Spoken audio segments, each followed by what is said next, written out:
Δήμητρα, αυτό μου κάνει φαγητό εμένα. Σου κάνει εσένα ότι θα κάνει ποτά τώρα? Σαν πολλά πράγματα να στήσαμε. Σαν για να μας κάνει κανένα γλυκό μου φαίνεται.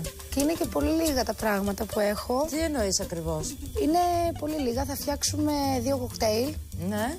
Τα οποία είναι πολύ εύκολα να τα φτιάξεις. Ιδίως στο σπίτι. Να τα πιείς, είναι πολύ εύκολο να τα πιείς και συνδυάζονται και με τα πιάτα του Γιώργου. Τα εξωτικά που έκανε λίγο Chinese και ελαφρό. Στα χρώματα συνδυάζεται πάντως. Ωραία. Και τα δύο είναι τύπου exotic και τα δύο. Το ένα λίγο περισσότερο από το άλλο, λόγω ότι έχει φρούτα για και εσπεριδοειδή. Στον ανανά θέλω, εγώ που λατρεύω. Ναι, ωραία. Λοιπόν, θα ήθελα να μου στύψεις λεμόνι, πορτοκάλι και grapefruit. Έλα, φέρτε εδώ να τα πω εγώ στον Γιώργο. Βεβαίως. Εγώ θα τα στίβω. So I went and told her how the brightest stars, the way the dreamers often do. I told her just how wonderful you are. Why I'm so in love with you. Ωραία, Δήμητρα, σε έχουμε έτοιμη με τους πολύχρωμους χυμούς εδώ να δημιουργήσεις. Θα χρησιμοποιήσουμε blender. Θα βάλουμε μέσα τον ανανά, ώστε να το κάνουμε σε μια μορφή λίγο πιο υγρή, να λιώσει. Πολτό θα το κάνεις. Ναι.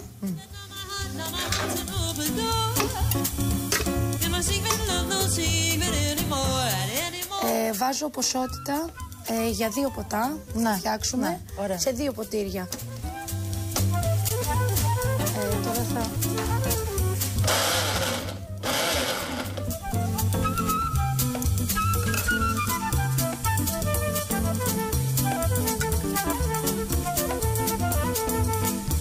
Τι έβαλες τώρα? Το λεμόνι. Έβαλα λεμόνι, στημένο, φρέσκο.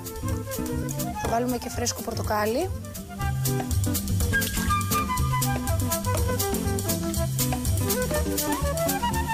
Φρέσκο ροζ grapefruit.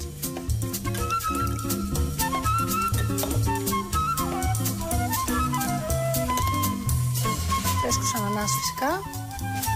Θα βάλουμε παλαιωμένο ρούμι.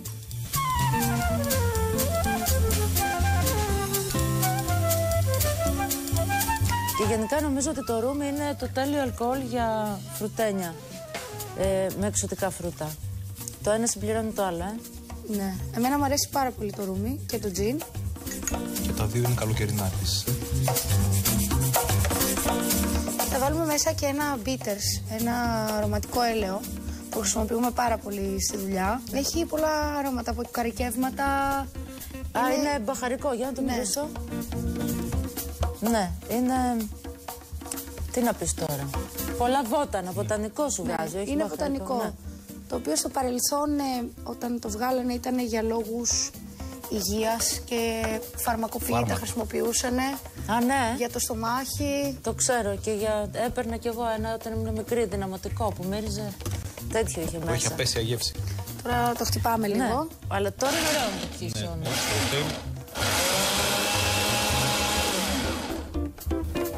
Και θα προσθέσουμε και λίγο πάγο.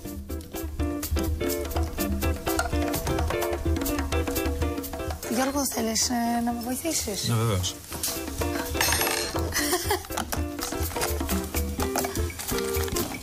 Πόσα? Λίγο ακόμα. Ναι, εντάξει. Αν χρειαστεί θα βάλουμε κι άλλο.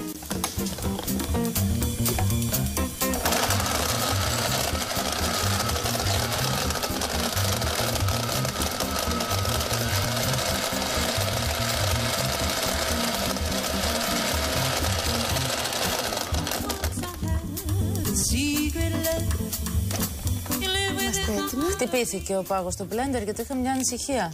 Ναι, χτυπήθηκε. Δεν χρειάζεται πολύ, χρειάζεται τόσο όσο. Δηλαδή, όχι να λιώσει. Δεν θες να κάνεις θρηματισμένο, ναι. Θα προσθέσουμε κι άλλο πάγο στο ποτήρι. Α, κατάλαβα. Εντάξει, οκ.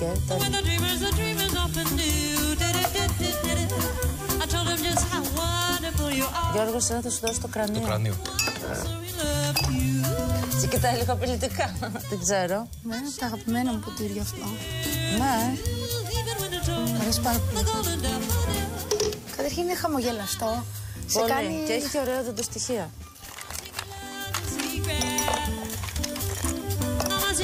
Αυτό τώρα είναι απεριτίφ, έτσι. Με τι το μπορείς, ας πούμε, να ξεκινήσεις με αυτό και μετά να συνεχίσεις με το φαγητό του Γιώργου. Αυτό είναι για ξαπλώστρα, λέω εγώ. Αυτό είναι ξαπλώστρα, τελείως. Παραλία. Ναι. Και είναι μετά πίνασα και παίρνω και ένα πιάτο του Γιώργου που είναι ελαφρύ. Και ταιριάζει απόλυτα. Βάζουμε και λίγο μπίτερς από πάνω. Ωραία.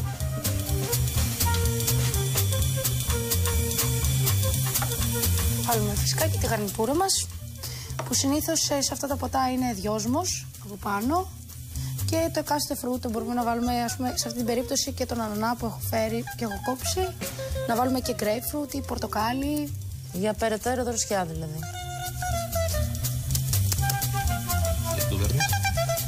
Για να τις βγάλει αρώματα.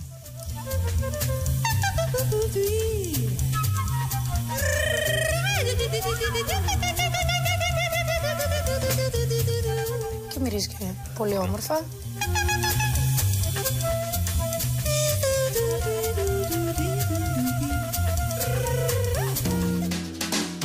Για το κοκτέιλ Μάρα μου θα χρειαστείτε 60 ml ρούμι παλαιωμένο, 20 ml χυμό πορτοκάλι, 20 ml χυμό λεμόνι, 20 ml χυμό grapefruit, 30 ml χυμό ανανά, μισό κουταλάκι του γλυκού αγκοστούρα bitter και 3 με 4 φύλλα δυόσμου.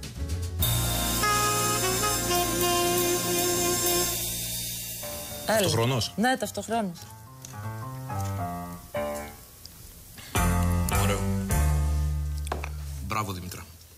Ανανένιο, πολύ. Μετά σου έρχεται, ξέρεις, το λεμόνι στο τέλος, το οποίο σου κάνει μια δροσιά φοβερή. Μαζί με το άρωμα του δυόσμου, γιατί είναι, ξέρεις, το πίνεις και μυρίζεις το δυόσμο και σου έρχονται και τα φρούτα, τα οποία δεν είναι καθόλου γλυκά, γιατί δεν έβαλες σιρόπια, έβαλες φυσικό φρούτο. Ναι. Είναι πάρα πολύ ωραίο. Μπράβο σου.